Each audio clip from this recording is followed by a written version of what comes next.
friends, it's me again. I'm here to talk to you about cookouts.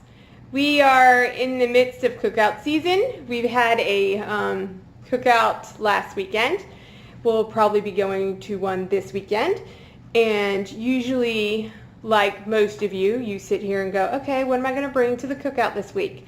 So, I'm going to start a what to bring to the cookout.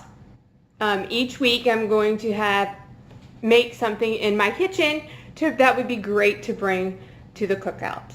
Now, I want to show you I guess something that I feel like you need to have.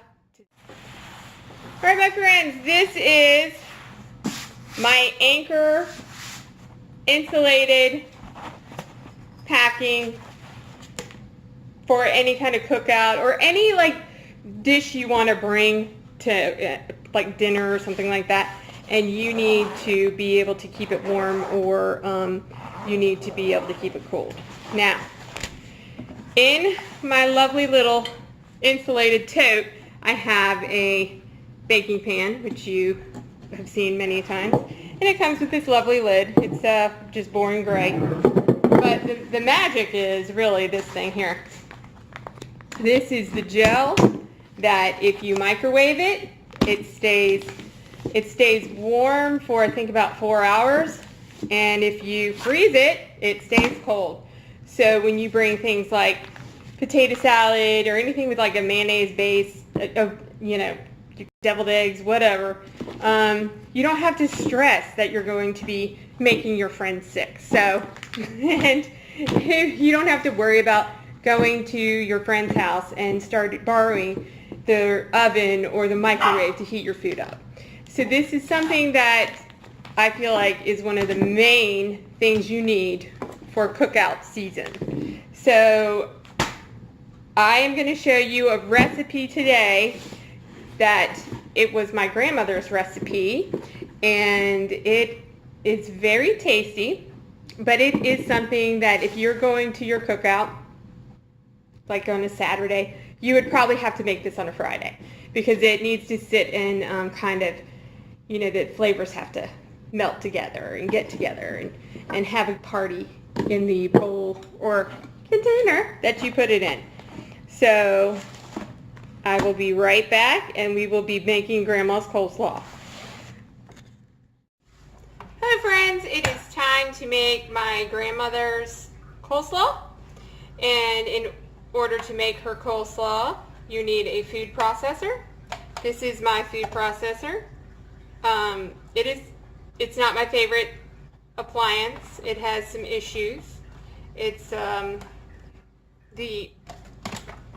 this part here.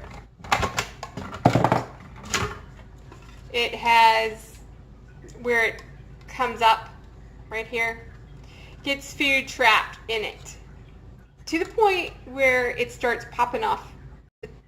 Starts popping off this. And it's really not much fun. It only does it with the shredding. It has a slicing. You can do it with slicing, and it doesn't have a problem. And the whole, chopping part is fine too. It's just the shredding. The shredding is the part that, and you will see what happens to it. But in order to make my grandmother's coleslaw, you have to use a food processor. And what she used is white cabbage. I have 2 carrots that are all cleaned up. My son thinks they come like this all the time, cut in little pieces, rounded at the edge. And 1 celery stalk. My grandmother, she used celery seeds. I was going to try these celery flakes. I thought, wow, that's different. And her secret ingredient was Marzetti. She only used Marzetti, which she loved. I don't know, maybe it's the only one they had back then, but the first thing you do is you just start using your food processor. And I'm going to start with the cabbage, so you can see how that gets all up at the top so you can see that. It's insane.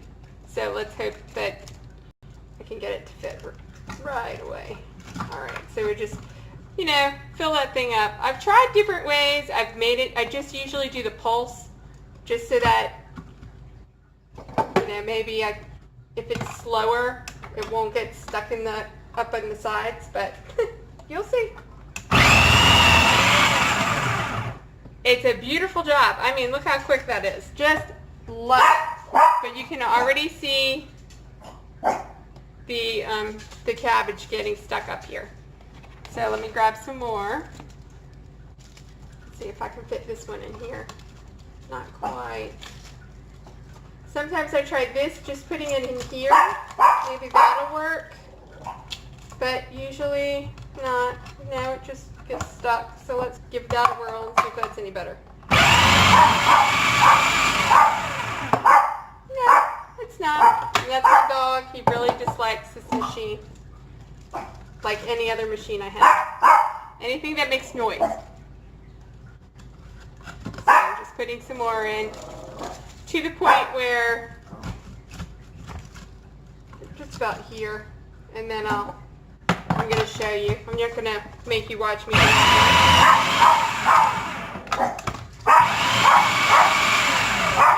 It is a really good food processor.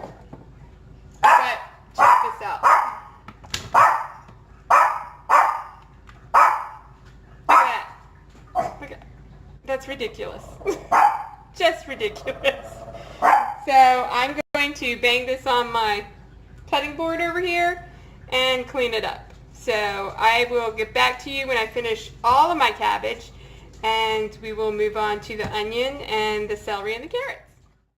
Now, the onions are next. Now, when I was a little girl, my grandmother knew I hated onions, just hated them. So she shredded them, and I loved her coleslaw, and it wasn't until I was older that she told me that there was onions in the coleslaw. She said, as long as you shred them up real tiny, no one will know there are onions in there. So that's, I still shred them up just like she told me to do.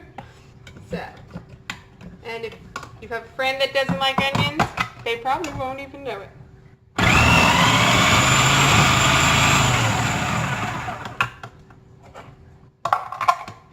And the last bit of onions. This is about half an onion. It's a kind of a smallish onion. Sure does smell good. Now we've got all the stuff underneath again. So I think I'm going to put that in my chopper and chop it. So this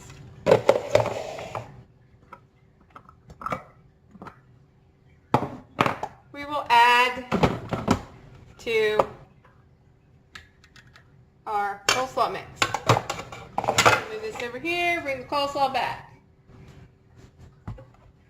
And we will just add it to it.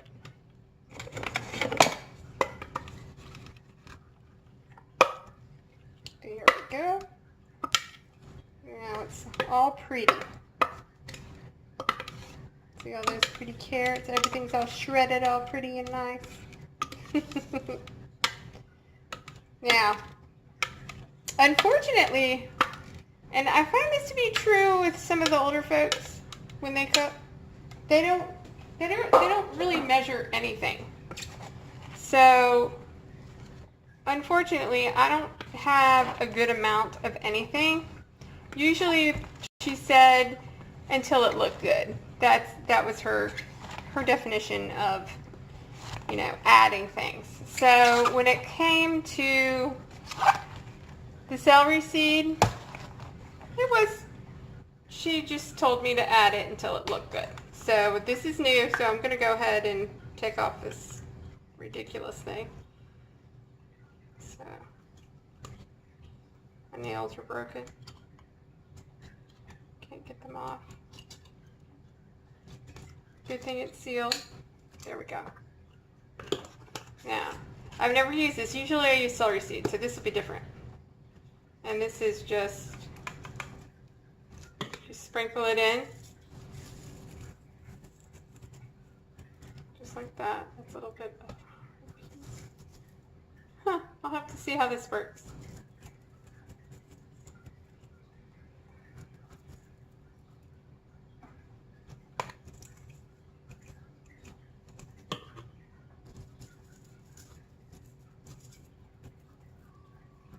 Okay. I think that looks good. I put it in my hand and I put it in there. I don't know how much it is. Then I'm taking my Marzetti, shaking it up a little bit. Now, she usually put all this in and left just a little bit. And she kept that for just in case it needed it. So, I'm going to go ahead and pour this in. And not the whole thing. See, there's about this much left. And then you're going to stir it up. You're going to incorporate it until it looks all great and wonderful. So, I'm going to move this. Just put this up here and start stirring that for you guys. So, you just keep stirring it and stirring it. You kind of need a strong wooden spoon to do this. Or, you know, the best thing to do would be like your hands. Just get in there, dive in there with your hands and mix it up. But,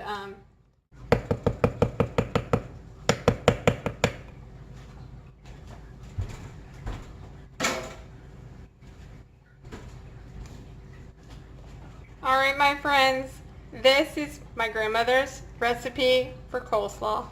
It is really good. It really needs to sit for a couple of hours in the fridge. I'm going to put it in my container that I showed you earlier. I'm going to take it to a cookout tomorrow. So this is one of our cookout meals or cookout sides that you can take, and it will definitely be something that people are going to ask you for more. It is really good. Now I know that a lot of you are thinking, well, can't we just use the bag of you know, coleslaw mix? And it is so much easier, but unfortunately, it's not as good. This really is, it's totally different tasting, and you will definitely, if you choose to make it, if you want to make it, you'll definitely notice a difference. You definitely don't want to do this, come home and right after work and make this. That would be pointless. But it's really good. It's a nice little treat, and when you go to the cookouts, you know, it's always nice to bring something homemade. So that is our what to bring to a cookout. So thank you for coming, and if you like, subscribe, and I will see you next